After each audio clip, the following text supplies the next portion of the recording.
Eu sou Gabriel Amaral e esse daqui é o pré-jogo de Fluminense e Santos.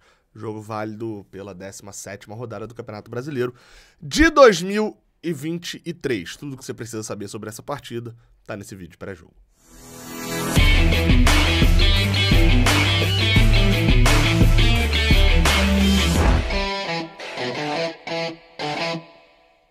Seja bem-vindo, você guerreira de todo o Brasil, de todo mundo, que é o canal Raiz Tricolor. Sou Gabriel Amaral, sou jornalista, sou tricolor e hoje tem Fluminense e Santos, 4 horas da tarde no Maracanã, com transmissão só do Premier. Mas você sabe, se você acompanha aqui o Raiz Tricolor, você vai estar dentro do Maracanã com a nossa transmissão em áudio, com todo o clima do estádio diretamente do Maracanã hoje. A partir de 3h05 eu abro a transmissão. Jogo de número 106 entre Fluminense e Santos, bem disputado, tá? 40 vitórias nossas, 41 vitória deles, com 24 empates. A gente não vence o Santos há 3 jogos, desde 2021, 1-0 no Maracanã, gol de Nenê. No ano passado, no jogo do Maracanã, a gente empatou 0-0, foi um dos últimos jogos do Abel Braga, né, comandando a gente no Maracanã.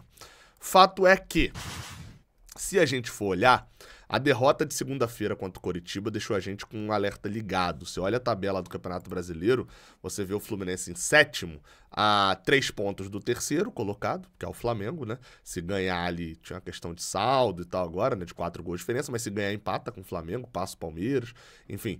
É uma questão de pontuação ali de 3 pontos a mais. Agora, se perder também, pode ser ultrapassado até pelo Cruzeiro, que tá em 11º, até pelo o Cuiabá. Não vai passar por causa da diferença de saldo, são 7 gols de saldo, mas o Cuiabá pode empatar em pontos com a gente nessa rodada se vencer o Inter no Beira-Rio, vai estar jogando no mesmo horário que a gente. Então assim, o Fluminense está muito vulnerável na tabela, acho que o termo é esse. A derrota para o Coritiba na segunda-feira deixou a gente vulnerável na tabela do Brasileirão. Mas a gente é o 4º melhor mandante, né? Tem 75% de aproveitamento. Só Botafogo, São Paulo e Atlético Paranaense tem um aproveitamento melhor, sendo que a gente tropeçou 3 vezes em casa. 3 empates, a gente ainda não perdeu, né? Só a gente e o Botafogo, que ainda não perdeu como mandantes, né? No Campeonato Brasileiro, exatamente. Só a gente e o Botafogo. Só que a gente tropeçou 3 vezes, 2 foram clássicos, contra Flamengo e contra Vasco, 2 empates, e contra o Atlético Mineiro lá em Volta Redonda, né? Ou seja, fora dos nossos territórios. Fato é que o ambiente para a próxima terça, agora olhando para frente, para o jogo da Libertadores na Argentina contra o Argentino Júnior, depende muito de hoje.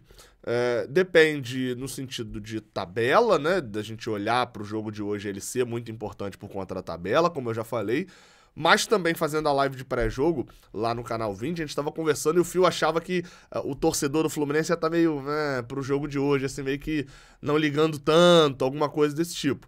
No meu caso, acho que o jogo de terça-feira também depende muito do de hoje, no sentido do ambiente. Vale demais a vitória hoje, porque o Santos vem mal, e se a gente tropeçar para um time que vem mal, vai ter uma cobrança forte para o jogo de terça-feira, uma pressão grande para o jogo de terça-feira, e chegar para esse jogo com 3 jogos sem vitória, sendo 2 vezes contra times que estão em contexto de rebaixamento, sendo como mandante, a gente é um dos melhores mandantes, estaria perdendo ponto, porque até então foi Atlético Mineiro, que tá mais na parte de baixo, mas é um time respeitado, e 2 clássicos, né? Perder ponto pro Santos agora, que não que o Santos não seja respeitado, mas enfim, o Santos briga para não cair. Seria algo que daria polêmica com certeza, né? Estragaria um pouco o ambiente entre time, torcida, treinador e etc. Só para vocês terem noção do momento do Fluminense no Brasileirão, nas primeiras 6 rodadas do Brasileirão, o Fluminense fez 13 pontos. Nas últimas 10 rodadas, o Fluminense só fez 12.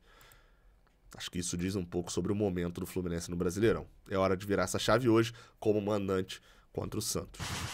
E para virar essa chave, o Diniz vai fazer o quê? Poupar jogadores. Segundo o GE. Globo, alguns jogadores serão poupados para esta partida. Tá aí na tela a provável escalação do Fluminense sem os jogadores poupados, tá? Só com 2 jogadores, na verdade só com um jogador aí que eu tirei, que é o Felipe Melo, com o Marlon jogando. Mas, se você tirar aqui, segundo o GE. Globo, Ganso será poupado, é outro que eles cravam que será poupado e que o Léo Fernandes joga. Tem 2 dúvidas também. Se joga Keno ou Johnny Gonzalez, se joga Martinelli ou Lima. Essas são as duas dúvidas que o GE tem. Acho ainda, inclusive, que pode acabar jogando Martinelli e Lima e não jogar nem Keno nem Johnny Gonzalez. A gente vê o Lima jogando aberto. Mas, enfim, provável escalação do Fluminense. Fábio, Samuel Xavier, Nino, Marlon e Marcelo. André, Martinelli ou Lima. Arias, Léo Fernandes, Keno, Johnny Gonzalez e Germancano. Se a gente considerar que o Diniz vai poupar e vai escolher o Martinelli ao invés do Lima, não faz tanto sentido pra mim ele escolher o Martinelli no lugar do Lima. Mas faz sentido ele poupar o Lima, porque tá jogando vários jogos. E aqui na ponta esquerda não faz sentido ele poupar o Keno. Pra mim esse é o que não faz sentido. Mas se ele poupar o Keno, faz sentido ele botar o Johnny Gonzalez pra jogar, porque é a primeira opção dele. Foi a primeira opção contra o Coritiba também. Com o Johnny Gonzalez, o que a gente pode acabar vendo é uma inversão. O John Arias caiu um pouquinho mais pela esquerda. A gente já viu por várias vezes, inclusive contra o Coritiba, o Johnny Gonzalez, o Keno, né, no caso, caindo aqui pela direita, junto com o Arias. Então isso aqui é muito fluido. Mas a posição standard, a posição básica do John Arias é na direita e do Keno na esquerda. A gente pode ver um Johnny Gonzalez fazendo aqui mais junto com o Germancano centralizado, né? Como o Lelê, o Johnny não é tão alto, mas tem corpo ali para disputar a bola. E a gente vê o John Arias flutuando mais junto com o Léo Fernandes, esse caindo mais pelo lado direito. E a gente vê o John Arias um pouco mais centralizado ali, vindo buscar a bola mais atrás e tal. Enfim, tem uma quantidade grande de variações que podem acontecer e sem saber o time titular, a gente não tem como cravar essas mudanças. Vai ser na hora do jogo mesmo. Já o Santos vem com provavelmente Vladimir, e se isso for bom pra gente, pelo menos falando antes do jogo, porque o João Paulo é um dos melhores goleiros do Brasil, mas tá com uma lesão, não tem certeza se joga ou não. Vladimir é o goleiro, talvez, ou João Paulo, né?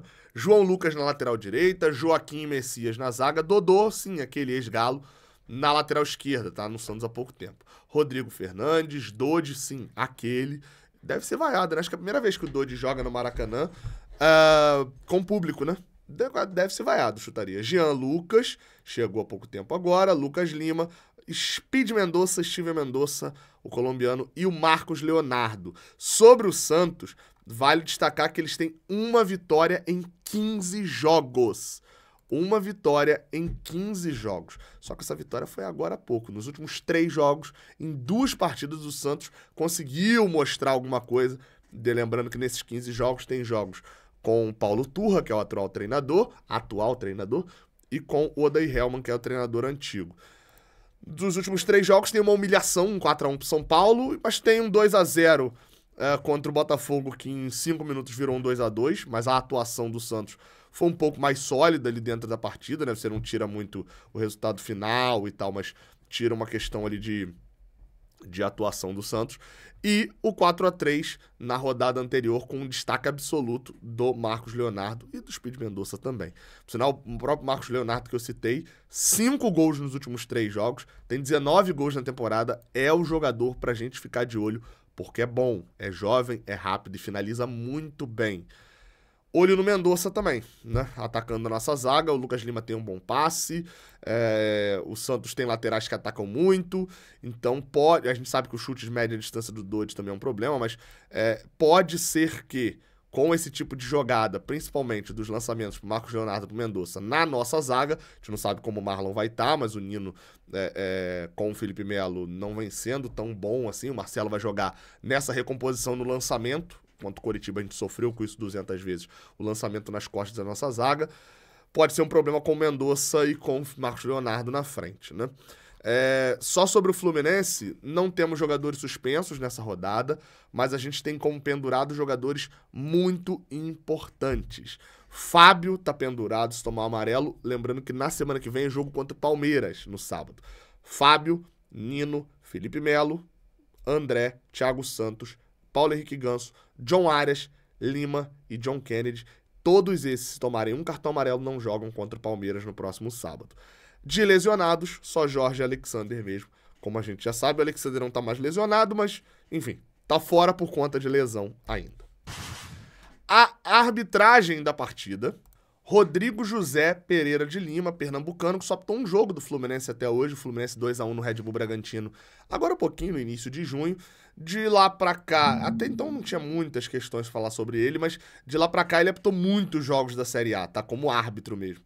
Só pra vocês terem noção, só no mês ali, de lá pra cá, ele apitou da Série A, Bahia e Cruzeiro, 2-2. Apitou Atlético Mineiro e Corinthians no Mineirão, 1-0 Corinthians. Apitou Inter e Palmeiras no Beira-Rio. Apitou Flamengo e América Mineiro. Ele era o árbitro de Flamengo e América Mineiro, que, enfim, não deu um pênalti polêmico. Enfim, teve alguns lances polêmicos naquele jogo contra o América Mineiro. E agora vai apitar Fluminense e Santos. Eu não conheço pouco do árbitro. No Fluminense e Red Bull Bragantino, não me pareceu ter sido um árbitro que fosse ele me chamar muita atenção, que fosse me incomodar gigantescamente. Eu não me lembro de nenhum lance nesse jogo lá no Maracanã, na vitória por 2-1, tenha sido problemático. Enfim, então torcer para ser uma boa arbitragem do senhor Rodrigo José Pereira de Lima. É isso então, estarei no Maracanã e hoje a partir de 3h05 da tarde você confere a nossa transmissão aqui. Logo assim que acabar o jogo, às 6 horas ali, eu tô ao vivo aqui no Raiz Tricolor pra gente repercutir tudo, já que esse é o último jogo antes das oitavas da Libertadores, o jogo mais importante do ano, nessa terça-feira contra o Argentinos Júnior. Vambora, é isso, até a próxima, valeu!